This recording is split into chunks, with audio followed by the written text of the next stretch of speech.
Hello there, my beautiful souls. My name's Hunter from Hunter's Healing Heart. I'm a health, wellness, and ascension coach, helping you rise towards your highest frequency, vibration, and truth. And today, guys, this is going to be a great lesson, something that I had to learn on my journey. It wasn't actually until this previous year that I truly discovered the importance of this. And this is all or nothing mentality and embodiment is actually destructive unless it's with you and God. Because with God and yourself and those relationships and those embodiments, those are the only things that you control and get direct reflections of. You can invest fully in those and everything in your life will become more pure, more divine, and more radiant. But everything else, guys, what needs to happen is you need to go slow, right? And before we even go further, I'm going to talk about some concepts, right? And first is distorted thinking. If you tend to go all in or nothing, there's a good chance how you think is black or white, right? Extremes versus honoring the duality, the fullness of life, guys.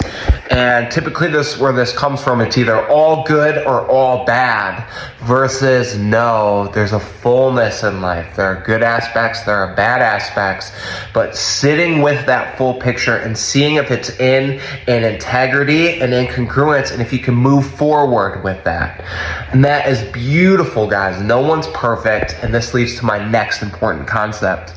No external environment will completely satisfy and fulfill you on all the levels unless you have created it, right? And so don't go in with that expectation that I'm going to be happy, I'm going to get all my needs met, I'm going to be emotionally connect deep to everyone around me. And it's like, that's just not reality, right?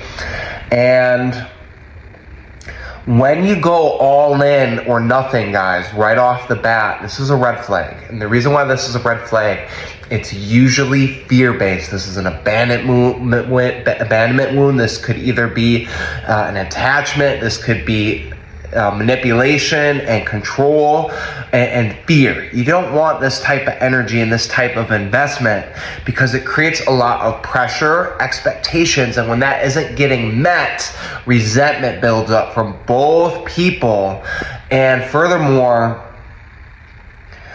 you're not giving it the space and integrity and time to be long lasting. And this is baby steps. And so why this is destructive, guys, is because safety isn't being built. Trust isn't being built with the little things, right?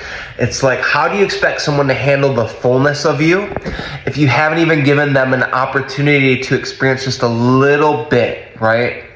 And in my journey, guys, oh man, this was hard for me. I would go in with this mentality with jobs, and I was so unsatisfied, and I'd always change. I wouldn't give things the opportunity they need to truly grow, right? Because I went in with everything, and I expected everything, and that's just an illusion. That's not reality, guys.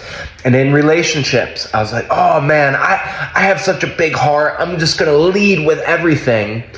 And through my wounding, guys, this was because I was afraid. I was afraid that if I wasn't enough, people were going to leave me. And so I'd give them everything. And it's like, it created so much pressure. And it didn't allow it to naturally evolve in baby steps. And that's why it's so important, guys, because you need multiple experiences to see how things play out, right? And to give you an example, there's a previous relationship that I was in. I got attached because all or nothing mentality.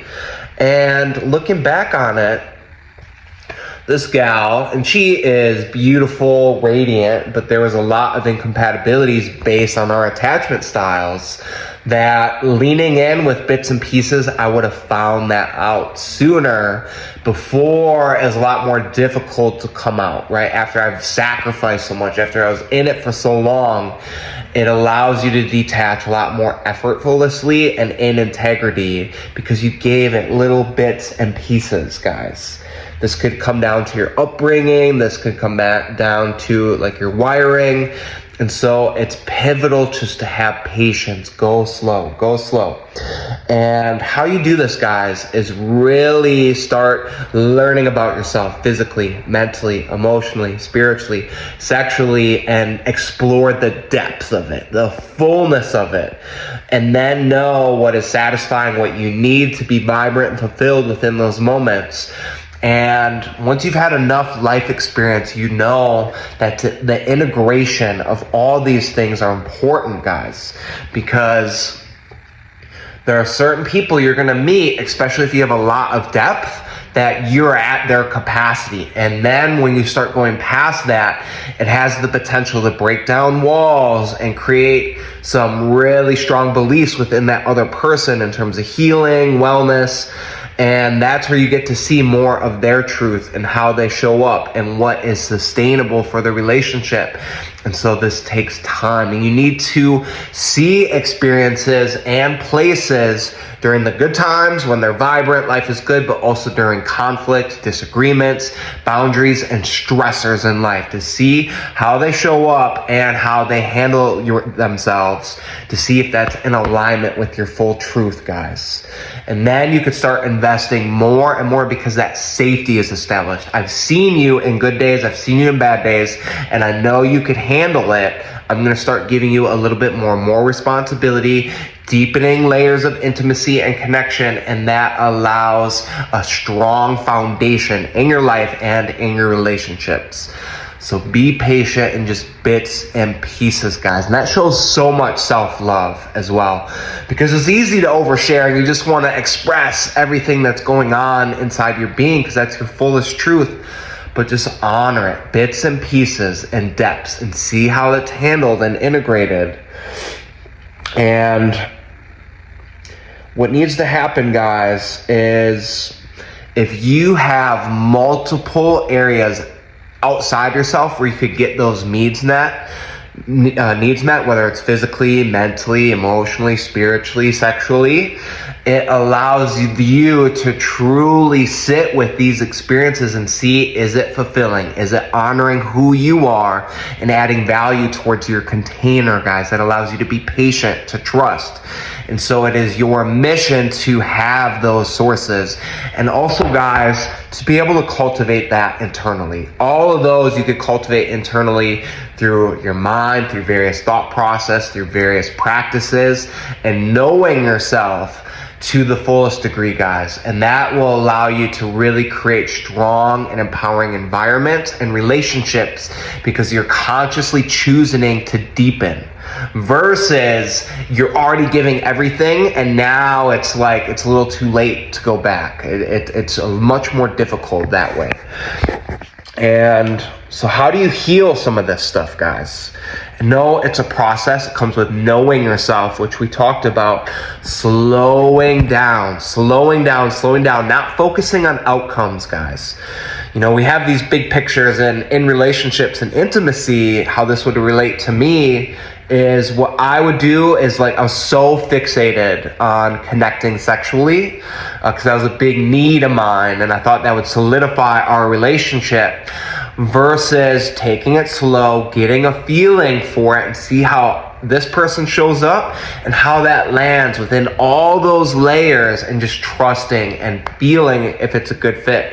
And with that, guys, once you've cultivated so much self-love, self-empowerment, and going all in on yourself and God, it allows so much discernment because you're already fulfilled and you're honored. You want people who are going to meet you at that level. And so if they're not, your ability to walk away and detach is going to be substantially higher. And this is a gift. This is a gift, and allows the most authentic and radiant relationships because it's based on love, connection, and freedom, versus control, manipulation, and fear. And it takes a while to truly start transitioning into that, but everything becomes better and better and better. And your ability to maintain your container and walk away is profound. You have to start validating yourself internally. You don't need external validation. Yes, it's nice, it feels great, but you don't need it. So you are taking inventory of your life and placing yourself in environments where it is empowering and mutually fulfilling and uplifting. And this one's big. This exercise is going to be big, guys. There's a habit of always giving in relationships, which is great. You know, you give people space, presence, time, you're really invested. But you do not need to do any of that. Your presence alone is a gift, and you don't have to give anything towards people. And so I challenge you not to give. Just sit back, relax, see what unfolds, and then the people who truly care about you will honor that versus what people can get from you. And this is powerful, guys. You're going to find your real ones in these moments. So trust the process and know that all or nothing mentality of things outside God and yourself are destructive. Go slow, have patience, do bits and pieces, see how it's honored, and allow those deep roots of safety and foundation to truly be built for empowering relationships and environments.